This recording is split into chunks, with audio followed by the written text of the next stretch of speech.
Hello guys, in today's video I want to guide you on how to turn on keyboard backlight on HP Spectre. This is very simple.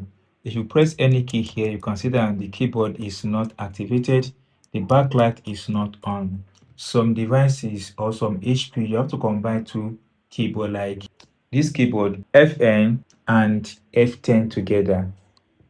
And this button together, if you combine the two, in some cases this might enable. So let's try and combine the two together and see if it enables it. It doesn't enable that, then take a look at your keyboard, your device. There is particular keyboard here that make the backlight on my keyboard to activate. That is F5. Let's tap on the F5 button.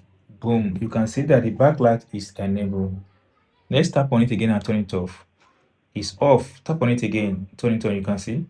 Just take a look at the shadow. Now you see that the backlight is now enabled. That's all guys on how to turn on the keyboard backlight on your HP Spectre. If you enjoyed this tip, you have not subscribed, please subscribe for more updates like this.